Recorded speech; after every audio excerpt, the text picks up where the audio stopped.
Hello and welcome to Hope Tushant. I hope you're in best of your health and spirit.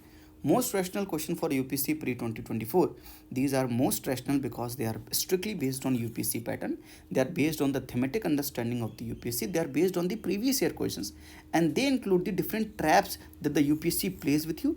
And by solving these questions, you can develop the deeper conceptual understanding and high accuracy and confidence in UPSC. That's why they are most rational, most probable, most expected questions. अगर ये high qualitative questions आप करेंगे तो आपकी understanding भी बढ़ेगी और साथ में आपका कॉन्फिडेंस भी बूस्ट होगा. मैं हमेशा एक बात कहता हूँ कि instead of doing a lot of मॉक्स, mindless मॉक्स, जहाँ पर सवाल की क्वालिटी बहुत खराब होती है. मॉक्स भी अगर अच्छे कर रहे हैं तो ठीक है, लेकिन जहाँ पर ऐसे सवाल बनाते हैं जिसका कोई हाथ ना होता ना पैर होता है, कहीं से भी कुछ भी पूछ लेते हैं, ऐसे मॉक्स करने से कॉन्फिडेंस लो भी हो जाता है और साथ में नंबर नहीं आते तो फिर बात नहीं बनती है, फिर हमारी कॉन्सेप्चुअल अंडरस्टैंडिंग वो सारी चीज़ें भी डेवलप नहीं हो पाती क्योंकि वैसे सवाल फ्रेम नहीं होते. मैं आपसे कहना चाहूँगा instead of going for high less qualitative questions, go for high qualitative question. And I am framing these questions and putting on my telegram channel जिसका लिंक डिस्क्रिप्शन में है एंड एक्सप्लेनेशन यूट्यूब पर है जो कि अभी आप देख रहे हो. Why these are high qualitative questions. आप क्वेश्चन खुद सॉल्व कीजिए और खुद ये समझिए क्यों ये हाई क्वालिटेटिव क्वेश्चन है. और ये मैं ये भी बोलना चाहता हूँ उनके रैशनल के साथ. तो जब अंत की वीडियो इस वीडियो के अंत में आप पहुँचेंगे तो मैं आपको कुछ चीज़ें और बताऊंगा और आपको समझ में आएगा कि why these are the most probable topics for या most probable question for the UPSC pre 2024 examination. आइए पहले क्वेश्चन की तरफ चलते हैं. फर्स्ट क्वेश्चन पढ़िए. अगर अभी तक आपने ये सवाल सॉल्व नहीं किए, नो इश्यूज, अभी सॉल्व कीजिए. इसका आंसर कमेंट बॉक्स में दीजिए, उसके बाद इसका एक्सप्लेनेशन सुनिए. Consider the following committee: estimate committee, public account committee, departmental committee, committee on the petition of the Lok Sabha. How many of the above have the members from the Lok Sabha only. सिर्फ लोकसभा से member होने चाहिए, यानी राज्यसभा के मेंबर नहीं होने चाहिए. ऐसे कमिटी कौन सी है? अब मेरी बात समझिए. पहले इसका आंसर दीजिए भाई. ये पहला सवाल है, इसका आंसर लिखिए. पहले का ए बी सी डी कौन सा आंसर है? देखिए आपके लिए इतनी मेहनत करते हैं, सवाल बनाते हैं, फ्रेम करते हैं, फिर टेलीग्राम पे पोस्ट करते हैं, एक्सप्लेनेशन भी दे रहे हैं. अगर इतनी मेहनत मैं आपके लिए कर सकता हूँ तो वन का ए बी सी डी लिखने में बहुत जान नहीं जाएगी. पार्टिसिपेट कीजिए. मेरा भी मोटिवेशन बनता है कि आप लोग पार्टिसिपेट कर रहे हैं तो ही मैं कंटिन्यू करूँगा. फिर मैं अगर डिसकंटिन्यू कर दूँ फिर मत कहना. इसलिए मैं अभी बोल रहा हूँ आपको, कई बार बोलता रहता हूँ.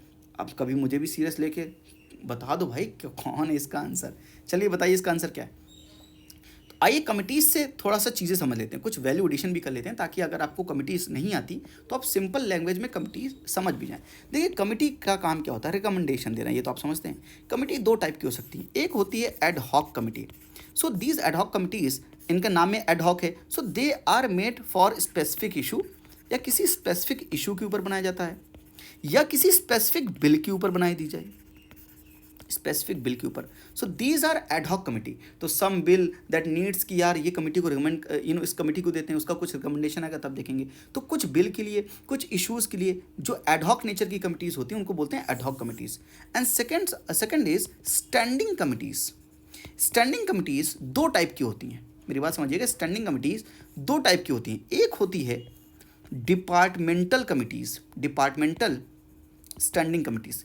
ये डिपार्टमेंटल स्टैंडिंग कमिटीज़ जो होती हैं they advise the elective executive. तो पार्लियामेंट्री फॉर्म ऑफ गवर्नमेंट है हमारे पास, जहां पर executives are taken out from the legislature. They are the part of the legislature also. If they are not part of the legislature then within 6 months they need to be part of the legislature. I hope you getting my points. Yes. तो elective executive, तो executives are taken out from the legislature and those executives are the elective executives and you form the part of the bureaucracy that is permanent executive. Yes. So जो departmental committees बनती हैं इनके नाम में ही department है. I hope getting my point. याद करने में आसानी होगी. डिपार्टमेंटल कमिटी किसको एडवाइस करती है दोस्तों?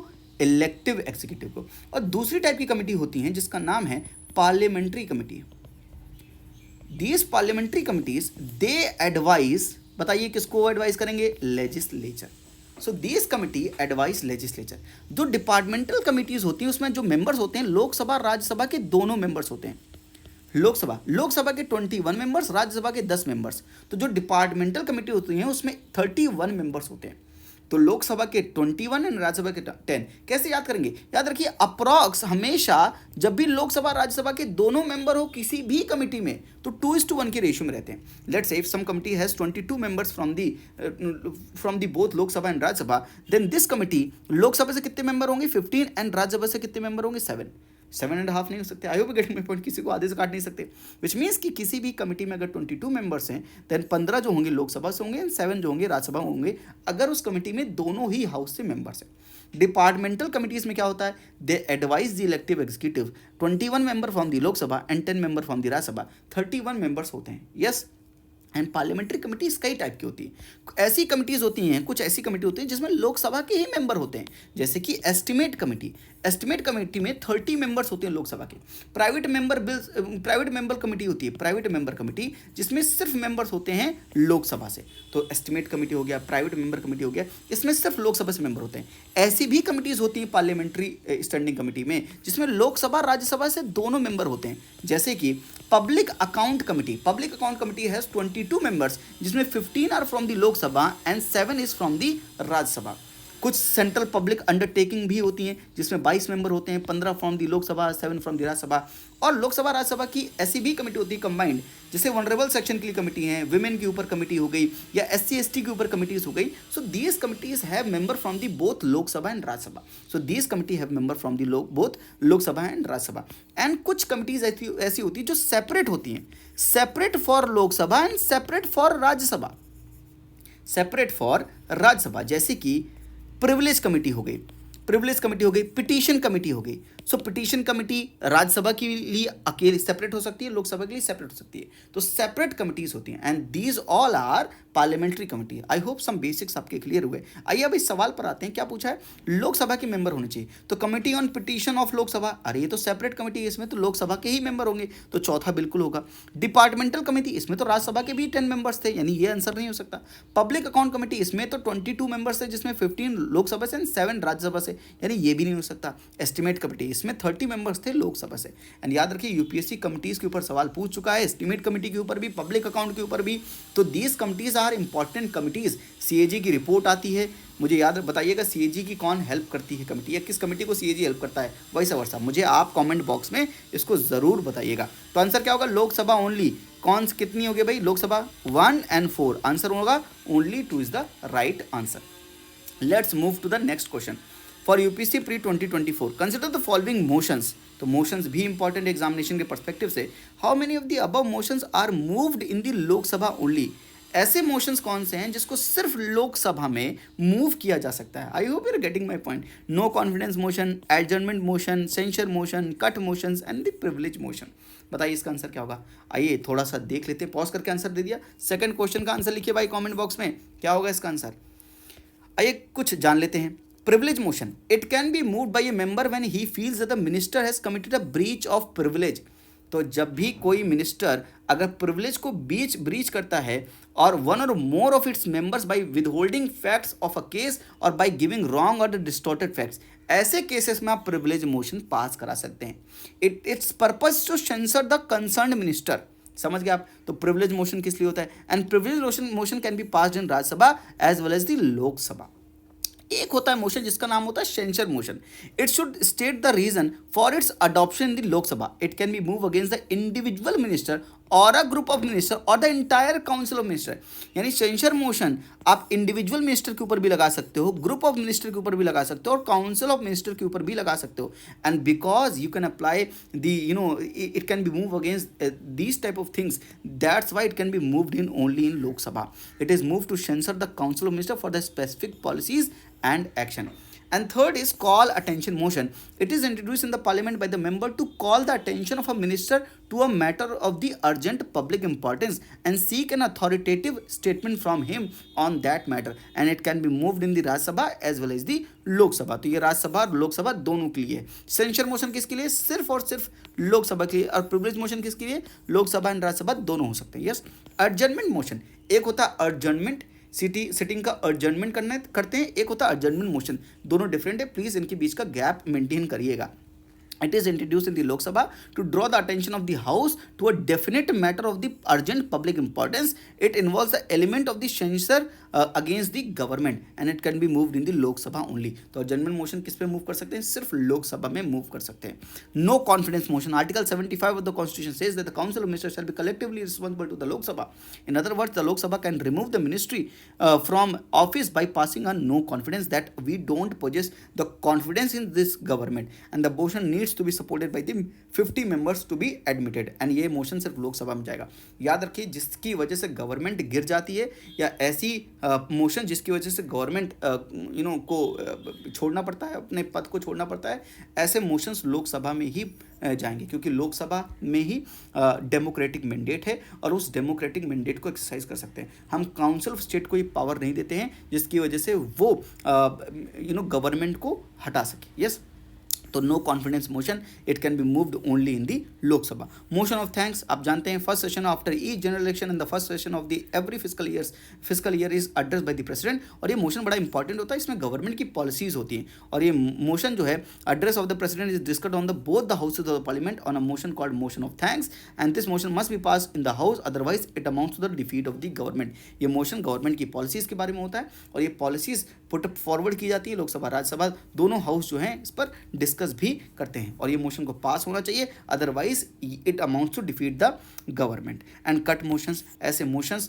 Cut motion is special power vested in the members of the Lok Sabha to oppose a demand being discussed for a specific allocation by the government in a finance bill as a part of demands for grant.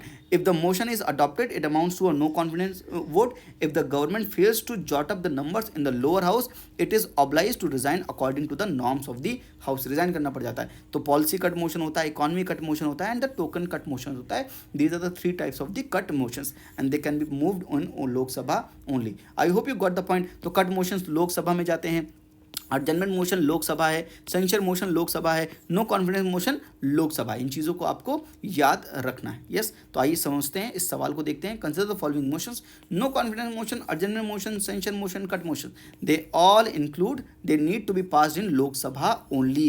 ये motions सिर्फ moved होते हैं लोकसभा में, they are not moved in the Rajya Sabha. And privilege motion on the other hand, Lok Sabha and Rajya Sabha दोनों होता है, इसलिए answer privilege नहीं होगा, आंसर होगा ओनली 4 मोशंस। यस, तो यहाँ पर देख लीजिए, प्रिविलेज मोशन में आपको दिखा देता हूँ, only moved in the Lok Sabha and the Rajya Sabha both. I hope you got the answer. इसका आपको कंफ्यूजन भी दूर हुआ, ये सारे मोशन भी आपको साथ में समझ में आ गए। Let's move to third question. कितना प्यारा सवाल है देख लीजिए, मैं अपनी तारीफ खुद ही कर लेता हूँ, लेकिन प्यारा सवाल है भाई, मैंने बनाया तो मैं तो अपने सवाल को प्यारा ही कहूँगा। आप मुझे बताओ आपको कैसा लग रहा है। Consider the following, supreme court जजेस पेंशंस, हाई कोर्ट जजेस salary, salaries of the presiding officer of Lok Sabha, Rajya Sabha, expenditure incurred by the ECI, Election Commission of India, salaries and allowances of the CAG। कौन से हैं जिसको हम consider कर सकते हैं charge expenditure? How many of the above are considered as charge expenditure to consolidated fund of India, not states. Yes, ठीक है, ये छोटी छोटी चीजें हैं, आपको ध्यान देनी। कंसोलिडेटेड फंड ऑफ इंडिया का चार्ज एक्सपेंडिचर कौन से? अब मेरी बात बताइए, सुप्रीम कोर्ट जजेस की पेंशंस ये कंसोलिडेटेड फंड ऑफ इंडिया पे चार्ज होते हैं? Answer is yes. इनकी सैलरीज, सुप्रीम कोर्ट जजेस की सैलरीज क्या सीएफआई पे चार्ज होती है? चार्ज अलग होता है, वोटेड अपॉन अलग होता है। यस, चार्ज होती है, answer is yes. High court जजेस की सैलरी, अरे हाई कोर्ट की जजेस की salary consolidated fund of state पे चार्ज होगा, इंडिया पे थोड़ी चार्ज होगा, इसलिए सेकंड स्टेटमेंट रॉन्ग स्टेटमेंट होगा। यही छोटी छोटी गलतियां आप करते हैं तभी आपके मार्क्स कट जाते हैं। सॉरी टू से दैट, आपको अपने प्रेजेंस ऑफ माइंड में रहना पड़ेगा, अपने कॉन्सेप्ट को अच्छा रखना पड़ेगा और ध्यान से देखना पड़ेगा कि पूछा क्या जा रहा है। हाई कोर्ट जजेस सैलरी, अगर हाई कोर्ट जजेस की पेंशन होता तो पेंशन सीएफआई पे चार्ज होता है, पर salaries consolidated fund of state पर ही चार्ज होता है। Salaries of presiding officers of the Lok Sabha and Rajya Sabha it is also charge on the CFI, तो ये थर्ड भी सही है। Expenditure incurred by the ECI, election commission of India का जो एक्सपेंडिचर होता है that is not charged expenditure, ये चार्ज नहीं होता, it has to be voted upon. यही तो एरिया ऑफ कॉन्फ्लिक्ट है, पिछले वीडियो में भी मैंने ये बात समझाई थी, तो ये जरूर समझिएगा। ये आपको यहाँ पर इलेक्शन का ईयर है, इलेक्शन कमीशन ऑफ इंडिया से सवाल पूछ सकता है और ऐसे सवाल पूछ लिया तो आप फंस जाओगे भाई। और ऐसे सवाल अगर पूछ लिया तो अभी अगर आपने कर लिया तो आप समझ जाओगे कि आंसर क्या है। इसलिए मैं कह रहा हूँ ये छोटी छोटी जो बारीकियां हैं उन सबको ध्यान में रखते हुए सवाल बनाए जा रहे हैं। इलेक्शन का सवाल क्यों डाला जा रहा है, क्योंकि इलेक्शन ईयर है। Salaries allowances of the CAG, it is also charge expenditure, यानी चौथा गलत है। 2 and 4 is the wrong answer, 1, 3, 5 is the correct answer. तो आंसर क्या होना चाहिए, only 3 of the above are charge expenditure to the consolidated fund of India. I hope इसका answer आपको 3, ओनली 3 समझ आया। यहाँ पर 2 क्यों गलत है और 4 क्यों गलत है, ये दोनों चीज़ें आपको समझ में आनी चाहिए। Let's move to the next question. ये क्वेश्चन बड़ा अच्छा लगा मुझे, ये CDS 2021 का सवाल है, तो मैंने एज इट इज़ आपके लिए लेकर आया हूँ। ये बड़ा इंपॉर्टेंट हो सकता है, ऐसे सवाल आपसे पूछे जा सकते हैं। क्यों, रैशनल क्या है sir? 30 years of Panchayati Raj system, 30 years 73rd and 74th constitutional amendment को 30 ईयर्स हो रहे हैं। That's why it can B area जहाँ से सवाल पूछ सकता है। मैं मेंस में भी आपको बताता हूँ ये ईयर्स की क्या इंपॉर्टेंस है, और मैंने इस बार के मेंस 2023 में भी बोला था ये टॉपिक्स पूछे जाएंगे, और कई टॉपिक्स पूछे गए। और पिछली बार प्री 2023 के लिए भी मैंने बोला था कि कुछ टॉपिक्स आपसे प्रिडिक्ट द अनप्रिडिक्टेबल सीरीज में बहुत से टॉपिक्स में बताता हूँ जो आप एग्जाम के पर्सपेक्टिव से इंपॉर्टेंट हो सकते हैं। वो सीरीज जरूर देखिएगा। पिछली बार 14+ क्वेश्चन जो है वो उसी सीरीज से ही आए थे। तो ये क्लेम नहीं है, पर अगर आप देखेंगे तो आपको फ़ायदा होगा। देखिए क्लेम है कि नहीं, इससे क्या फ़र्क पड़ता है? मुझे तो इस चीज़ से फ़र्क पड़ता है कि ये पढ़ने के बाद अगर ये सवाल एग्जामिनेशन में आ गया तो मेरा भला हुआ कि नहीं हुआ। बाकी आप मतलब होशियार हैं, आप समझिए क्या मैं आपको बोलना चाह रहा हूँ। Which of the following statement, consider the following statement, election to the panchayat are conducted by the state election commission। ये इलेक्शन से भी रिलेटेड है। और मैंने आपको एक चीज समझाई थी प्रिडिक्ट द अनप्रेडिक्टेबल सीरीज में कि UPSC nowadays is merging the themes.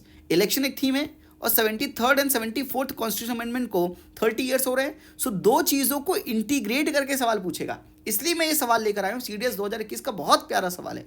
The election to the panchayat are conducted by the state election commission. State election commissioner is appointed by the chief election commissioner of India. क्या ये statement सही है? और अगर ये statement गलत है तो मुझे बताओ कौन सा क्या सही है।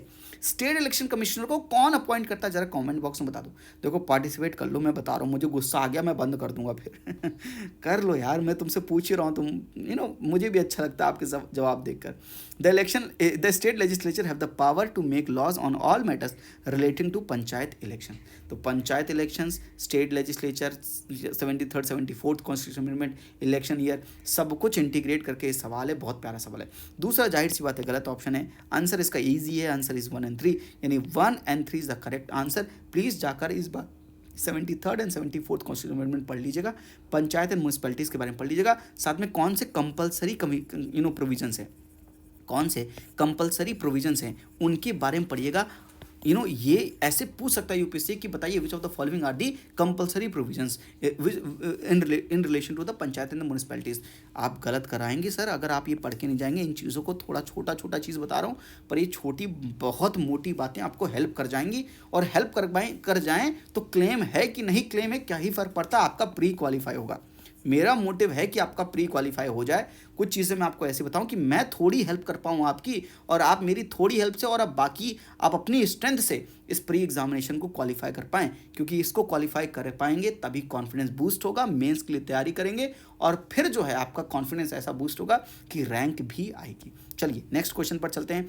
यही रैशनल है 30 years of 73rd and 74th constitution amendment act, इसलिए मैं अपने हाथ से भी एक सवाल बना के लाया हूँ आपके लिए। Consider the following statement, in panchayat seats of for backward classes are reserved in accordance with their population. देखिए मैंने रिजर्वेशन एक मुद्दा चलता ही रहता है। रिजर्वेशन को मैंने 73rd एंड 74th से मर्ज करके आपसे सवाल पूछा है, ताकि आप ये बात समझ सकें कि ऐसे सवाल यूपीएससी भी पूछ सकता है, क्योंकि यूपीएससी का दिमाग ऐसे ही चलता है। मैंने बोला ना कि these are the closest to the examiner's mindset. I hope now you can feel कि मैं आपको ऐसी चीज़ें क्यों बोलता हूँ। अभी मैंने रिसेंट में places in news, all places in news जो इंपॉर्टेंट है, most expected places in news है, मैंने प्लेसेस इन न्यूज़ को आपको इतना रैशनल क्यों बताया। मैंने क्यों आपको प्रीवियस ईयर क्वेश्चन दिखा के वो इंपॉर्टेंट टॉपिक बताए कि ये प्लेसेस एग्जामिनेशन के पर्सपेक्टिव से यूजफुल हो सकती है। अगर वो प्लेसेस एग्जामिनेशन में दिख गए आपको तो आपकी बल्ले बल्ले हो जाएगी, क्योंकि आपको पता होगा कि आता है। बाद में मैं क्लेम कर लूँ, अरे क्या फ़र्क पड़ता है क्लेम करने से। मैं अगेन बोल रहा हूँ, क्या फ़र्क पड़ता है, आपका सवाल सही हुआ कि नहीं हुआ। ऑल दैट मैटर्स इज कि आपका सिलेक्शन हुआ कि नहीं हुआ। I hope you got my point. In panchayats, 1/3 seats are reserved for women. All states in India have a 3-tier system of panchayat. बताइए कौन से statements correct है? How many of the above statements are correct? पहला statement correct है क्या? पहला एकदम गलत है। SC ST की जो सीट्स होती हैं they are in the according to the percentage of the population, उनका परसेंटेज पॉपुलेशन में कितना परसेंटेज है, कितना शेयर है, उसके हिसाब से होती है। जो बैकवर्ड क्लासेस की सीट्स रिजर्व होती हैं वो स्टेट लेजिस्लेचर डिसाइड करता है। सो स्टेट लेजिस्लेचर डिसाइड्स कि कौन कितनी सीट्स बैकवर्ड क्लासेस के लिए रिजर्व करना चाहिए, लेकिन 1/3 सीट्स जो होती हैं वो वुमेन के लिए रिजर्व होती हैं। याद है विमेन भी एक एंगल है, याद है कुछ कॉन्स्टिट्यूशनल अमेंडमेंट हुआ है रिसेंटली, विमेन के लिए कुछ हुआ है, अरे बता दो मुझे, कमेंट बता दो भाई अगर आपने करंट अफेयर पढ़ा है, ये तो बड़ा वाइड टॉपिक है। देखो मैंने विमेन को भी इंक्लूड किया क्योंकि यूपीएससी का ध्यान विमेन पे रहता है, पंचायत को इंक्लूड किया 73rd 74th 30 ईयर्स, एंड साथ में ये रिजर्वेशन को भी इंक्लूड किया। तो अगर ये ऐसे मर्ज करके हाई क्वालिटेटिव क्वेश्चंस किसे कहते हैं, बहुत सोच समझ के सवाल बनाता हूँ मैं आपके लिए, आई होप कि आपकी मदद हो रही। All state in India have a 3-tier system of panchayat, all state, Nagaland, do Nagaland have, Meghalaya, Mizoram, क्या नागालैंड मेघालय मिजोरम क्या दिल्ली के पास भी है? जरा मुझे सोच के बताइएगा कमेंट बॉक्स में, ये ऑप्शन एकदम गलत है, इसका थोड़ा सा सोचिएगा और बताइएगा मुझे भी। आप पहला भी गलत है, तीसरा भी गलत है, सिर्फ दूसरा सही है। तो कितने स्टेटमेंट सही हैं? सिर्फ एक स्टेटमेंट सही है, that is the second statement, इसलिए आंसर क्या होगा? Only one is the correct answer.